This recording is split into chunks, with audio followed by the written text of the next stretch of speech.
সকাল থেকে বৃষ্টি হচ্ছে, প্রচুর পরিমাণে বৃষ্টি। আসলে মেঘে কিন্তু প্রচুর আকাশ। আমি আসলে বুঝতে পারি নাই, বাড়ি থেকে যখনই বের হয়ে পড়লাম তখনই কিন্তু প্রচুর পরিমাণে বৃষ্টি পড়তেছিল। আসসালামু আলাইকুম, আশা করি আপনারা ভালো আছেন। আলহামদুলিল্লাহ আমিও ভালো আছি। সকাল থেকে কিন্তু গুড়ি গুড়ি বৃষ্টি হলেও আমি 2-3 কদম না দিতেই কিন্তু প্রচণ্ড জোরে বৃষ্টি চলে আসছে। বাইরে এখানে এসে তো আমি দেখে অবাক। আসলে এখানে বড় একটা বাঁধঝাড় ছিল, আপনারা এর আগেও ভিডিওতে দেখেছেন। আসলে পুরো বাঁশঝাড়টা কিন্তু কেটে দিয়েছে, এত ফর্সা লাগছিল। আর এখানে কিন্তু অনেক পরিমাণে বড় জায়গা একটা হয়েছে, দেখতে কিন্তু খুবই পরিষ্কার লাগতেছিল। কিন্তু মনটা আসলে আমার খারাপ হয়ে গেল। ভাবতেছিলাম ঝিরিঝিরি বৃষ্টি হবে, আমি অনায়াসে স্কুল পেয়ে যাব, কিন্তু বৃষ্টির পরিমাণটা এতই বাড়তেছিল যে আমাকে বাধ্য হয়ে কিন্তু চাচার বাসার সামনে দাঁড়াতে হলো। মধ্য রাস্তায় এসে কিন্তু আমি খুব বিপদে পড়ে গেলাম, না পারতেছে বাসায় যেতে, না পারতেছে স্কুলের দিকে রওনা দিতে। আসলে আস্তে আস্তে কিন্তু বৃষ্টির পরিমাণটা কিন্তু খুব জোরে হচ্ছিল। আসলে ক্যামেরায় হয়তো বোঝা যাচ্ছে না, কিন্তু প্রকৃতপক্ষে কিন্তু বেশ ভালোই বৃষ্টি হচ্ছিল, যার জন্য কিন্তু আমি দাঁড়িয়েছিলাম। তো আমরা এখন হচ্ছে সবাই লুডো খেলতেছি। তো আজকের রেজাল্ট এখানে আলিফ, এই যে নাইম আছে, জয় আছে, এদের অনুভূতি খুবই খারাপ, এই জন্য তাদেরকে নিয়ে লুডো খেলতেছি যাতে এরা ভালো করতে পারে। আর এখানে মারামারি করছে গদাইয়ের সাথে, দেখেন গদাই মেলাদিন পরে আসছে। গদাই, এই গদাই পরীক্ষায় থার্ড হয়েছে। পরীক্ষা কি হয়েছে?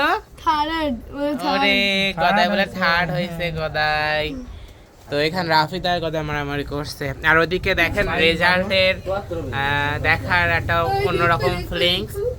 তো দেখা যাক কি হয়, রেজাল্ট কিন্তু অবশ্যই জানাবো। আর রেজাল্ট ভালো হলে কিন্তু আজকে রাতে আবার খাই দাই হবে কিন্তু ইনশাল্লাহ। আপনারা সবাই জানেন যে আমরা এমনি পিকনিক পার্টি করি। তো ঠিক আছে, না একটা বাসে দিয়ে দিবে, একটা বাসে দিয়ে দিবে, আমাদের সময় 12টার সময় দিয়ে দিচ্ছিল। বিকেলবেলা কিন্তু বের হয়ে পড়লাম সবাই একসাথে। আসলে বিকেল হলে কিন্তু সব ভাই ব্রাদার্স নিয়ে একসাথে ঘুরতে বেশ মজা লাগে। তাছাড়াও কিন্তু বেলাল ভাই এসেছিল, আর ঢাকা থেকে খালাতো ভাইও চলে আসছে, যার জন্য আমরা এখন বিকালবেলা শুধু এখানে ওখানে ঘোরা ছাড়া কোনো কাজই নেই। তো ফার্স্টে চলে যাব ব্রিজের উদ্দেশ্যে, মানে ব্রিজের নিচে যাব। আমাদের ফার্স্ট মানে ডেস্টিনেশন সবসময় থাকে হচ্ছে ব্রিজের নিচে, কারণ এখন পানি বাড়ছে আর কি, প্রচুর পরিমাণে নদীতে পানি বাড়ছে। আর ব্রিজের নিচে কিন্তু এক কাপ চা খেলে কিন্তু মনটা অনেক ফ্রেশ ফ্রেশ লাগে, সেজন্য আমরা চলে যাচ্ছিলাম। আকাশটা কিন্তু দেখতে পারছেন পুরোটাই সুন্দর লাগতেছে, আর আকাশে কিন্তু একটু মেঘ নাই, পুরোই কিন্তু স্বচ্ছ। তো যাই হোক, দুইটা বাইকে করে কিন্তু আমরা চলে যাচ্ছি। আর রূপপুর মোড়ে এই টাইমটা এত পরিমাণে ভিড় হয় কি বলবো, দেখতেই পারছেন যে প্রচুর পরিমাণে ভিড় হয়েছে, কারণ এই সময়টায় আনবিকের ছুটি হয়ে যায়। তাছাড়াও আপনার ইপিজেড ছুটি হয়ে যায়, এজন্য প্রচণ্ড পরিমাণে ভিড় হয়। আসলে দুটোটা কোম্পানি একসাথে ছুটি দেওয়ার কারণে আসলে এই রূপপুর মোড়ে প্রচুর যানজট হয়। তাছাড়া তো আমরা স্বাভাবিক পাবলিক তো রয়েছি, তারাও আসলে কাজ টাজ থেকে থাকে, এই জন্য কিন্তু প্রচুর পরিমাণে ভিড় হয়। আর যখনই এই সাঁকোর মুখে আসি তখনই আমার অনেক ভালো লাগা কাজ করে, কারণ এই সাঁকোর মধ্যে অনেক স্মৃতি জড়িয়ে আছে। কারণ যখন স্কুলে পড়তাম সাঁকোর মধ্যে কিন্তু প্রচুর চিল্লাতে ছিলাম, আর অনেকটা চিল্লাপাল্লা। আপনারা কারা কারা এই সাঁকোর মধ্যে দিয়ে গিয়েছেন অবশ্যই কিন্তু কমেন্টে জানাবেন। আমার কাছে কিন্তু এই সাঁকোটা খুবই পছন্দের। আর এই সাঁকোর মধ্যে দিয়ে কিন্তু আমরা প্রত্যেক দিন প্রায় 8টা বছর আমি কিন্তু স্কুলে গিয়েছি। তো যাই হোক, সামনে গেলে কিন্তু আমাদের স্কুলটাকে দেখাতে পারতাম। যেহেতু আমরা এখন ব্রিজের নিচে যাচ্ছি, সেজন্য এই রাস্তাতে চলে যাচ্ছি। আর এই রাস্তাটা কিন্তু অনেক ভাঙা ছিল, তো রিসেন্টলি এই রাস্তাটা সংস্কার করা হচ্ছে। এই জন্য যারা করতেছেন তাদেরকে আমার তরফ থেকে আন্তরিক শুভেচ্ছা বা ধন্যবাদ, কারণ রাস্তাটা এত বাজে ছিল যে যার কোনো পরিস্থিতি ছিল না। তো যাই হোক, এখন কিন্তু অনায়াসে তাও সুন্দরভাবে বাইক চালিয়ে যাওয়া যাচ্ছে, কিন্তু আগে কিন্তু প্রচুর ভাঙা ছিল, আর অনেক জায়গায় কিন্তু গর্ত ছিল। বিকেলবেলা এভাবে কার কার ঘুরতে ভালো লাগে অবশ্যই কিন্তু কমেন্টে জানাবেন। আমরা কিন্তু দেখতে দেখতে প্রায় ব্রিজের নিচে চলেই আসছি। আর দুইটা হোন্ডা খুবই আস্তে আস্তে যাচ্ছিল, আর বেশ ভালো লাগতেছিল।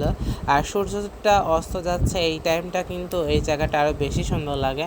তো যাই হোক, এখানে আমরা স্টেশন পার হয়ে যাচ্ছি। এই স্টেশন থেকে কিন্তু আমরা অনেক জায়গায় অনেক গন্তব্যস্থলে যাই আর কি। পাকশি স্টেশনটা কিন্তু অনেক সুন্দর, আসলে আমার সেভাবে আপনাদেরকে দেখানো হয় নাই। তো একদিন স্টেশনে গেলে ভিডিও করে নিয়ে আসব। স্টেশনটা কিন্তু অনেক সুন্দর আর প্ল্যাটফর্মটা কিন্তু অনেকটা উঁচুতে, যার জন্য কিন্তু দেখতে অনেকটা ভালো লাগে। আসলে স্টেশনে যদি যাওয়া হতো তাহলে কিন্তু অবশ্যই আপনাদেরকে আমি দেখাইতাম। তো যাই হোক, ডান হাতে যেদিকে দেখতে পাচ্ছেন এইদিকে কিন্তু নতুন স্টেশন। তো এই নতুন স্টেশনে কিন্তু আর আগের মতো যাওয়া যায় না, এখন কিন্তু আনসার সবসময় গার্ড দেয়, এই জন্য যাওয়া যায় না। নাহলে কিন্তু আমাদের প্ল্যান ছিল যে নতুন স্টেশন ওখান থেকে ঘুরে তারপরে ব্রিজের নিচে যাব। আসলে পরিবেশটা এতই সুন্দর, দেখেন দূর থেকে কিন্তু হার্ডিং ব্রিজটা এত সুন্দর লাগতেছিল, বলার অপেক্ষা নাই। আসলে আমরা কিন্তু ভুল করে সামনের রাস্তাতে গিয়ে কিন্তু মহা বিপদে পড়ে যাই, কারণ পেছন দিয়ে গেলে কিন্তু সুন্দর রাস্তা ছিল। আসলে আমার মামাতো ভাইয়ের ভুলের কারণে কিন্তু আমরা সামনের রাস্তাতে গিয়ে ফেসে গিয়েছিলাম। আসলে নিশানের বাইকটা আর কি একটু সমস্যা হয়ে গেছিলো, এই জন্য আমরা এই রাস্তাতে গিয়ে ভুল করেছিলাম। অনেক দিন পরে এইভাবে ঘোরাঘুরি আমার কাছে তো বেশ ভালো লাগছে। আর হার্ডিং ব্রিজে আসলে তো সত্যি মনটা অনেক ভালো হয়ে যায়। তো আমরা সামনের রাস্তাতে না নেমে বড়ই ভুল করেছিলাম। তো যাই হোক, এখানে একটা কফি হাউস আছে, এখন দেখলাম যে আপাতত বন্ধ, কিন্তু আসলে খোলা থাকলে আরও ভালো হতো। তো দেখতেই পারছেন নিশানের অবস্থা কিন্তু পুরাই, আসলে নিশানের বাইকটা কিন্তু পড়ে গিয়েছিল, আসলে একটুর জন্য ব্যথা পায় না। যাই হোক, আমরা কিন্তু আলহামদুলিল্লাহ পার হয়ে গেছি। আমি কিন্তু নেমেই গিয়েছিলাম, দেখতে পারছেন যে রাস্তার অবস্থাটা কতটা খারাপ। তো এর মধ্যে দিয়ে কিন্তু বাইক পিছলাবে, এটাই স্বাভাবিক। তো যাই হোক, কারোর কোনো কিছু বড় ধরনের ক্ষতি হয় নাই, এটা আল্লাহর কাছে শুকরিয়া। তো যাই হোক, আমার কাছে কিন্তু বেশ ভালো লাগতেছে এই মানে সন্ধ্যার কিছুটা আগ মুহূর্তে। তো আপনারা দেখতে পারছেন যে লোকজন বেশি একটা ছিল না, খুব অল্প লোকজনই ছিল এখানে, কারণ যেহেতু শুক্র শনিবারে কিন্তু এখানে প্রচণ্ড পরিমাণে ভিড় হয়। যেহেতু আজকে বুধবার ছিল, এই জন্য আর কি বেশি ভিড় হয় নাই। তো দেখতেই পাচ্ছেন প্রচণ্ড এখানে বাতাস ছিল আর কি, নদীর পানিটা কিন্তু অনেকটা বেড়েছে। আমরা ভাবতেই পারি না যে নদীর পানিটা এত বেড়ে যাবে। তো সামনে আমরা এইভাবে হাঁটাহাঁটি করতেছিলাম, ঘুরতেছিলাম, বেশ ভালো লাগতেছিল। আস্তে আস্তে কিন্তু সন্ধ্যা ঘনিয়ে আসতেছে, আর আমরা কিন্তু এখন চা খাওয়ার জন্য উপরে উঠতেছি। আসলে এখানে আসলে এক কাপ চা না খেলে কিন্তু হয় না, মনটাই কিন্তু ভালো লাগে না। তো যাই হোক, আমরা কিন্তু এখানে অপেক্ষা করতেছিলাম যে কখন এক কাপ চা দিবে, গরম গরম চা। আর এই সুন্দর ওয়েদার কার না ভালো লাগে বলেন? আপনারা কিন্তু অবশ্যই এখানে গিয়ে কিন্তু চা খেয়ে আসবেন। আর এই যে মাছ নেওয়ার জন্য চলে গেলাম, আসলে মাছ তো এখানে অনেক টাকা দাম চেয়েছিল। তো মাছ দেখলে কিন্তু না নিলে কিন্তু মন খারাপ হয়ে যায়। তো আমি মাছ নিয়েছি, আসলে বাসায় গিয়ে দেখাবো ইনশাল্লাহ। মাছগুলো কিন্তু অনেক সুন্দর ছিল, দেখতে পারছেন মাছগুলো কিন্তু অনেকটা ফ্রেশ ছিল, তাজা ছিল মাছ। আর নদীর মাছ তো যে ধরনের মাছই নেন না কেন অনেকটা টেস্ট হবে খেতে। তো উনি উপরের দিকে নিয়ে আসতেছিল, মাছগুলো দেখে বুঝতে পারছেন যে কতটা ফ্রেশ ছিল মাছ। তো যাই হোক, আসলে নেওয়ার মতো দাম বলছিলাম, তো উনি আর কি তাদের হচ্ছে যে হাওলাদার আছে তার কাছে দিবে, তারপরে সে করবে। তো আমি এখান থেকে নৌকা যে মাঝে ছিল তার সাথে ডিল করতেছিলাম, কারণ তার থেকে নিলে কিন্তু মাছটা অনেক পর্তায় নেওয়া যায়।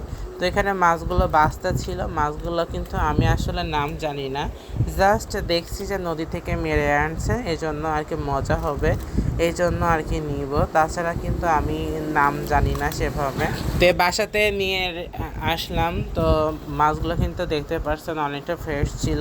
তো বাসায় এসে আম্মু বলছে যে এটা পাঙ্গাস মাছ ছিল, আমি তো অবাক। মোটামুটি পাঙ্গাস মাছ খাই, কিন্তু এত ছোট পাঙ্গাস মাছ আসলে ভালো লাগবে কিনা জানি না। তো ভিডিওটা আপনারা অবশ্যই শেয়ার করে দিবেন। আজকের মতো এই পর্যন্ত, আল্লাহ হাফেজ।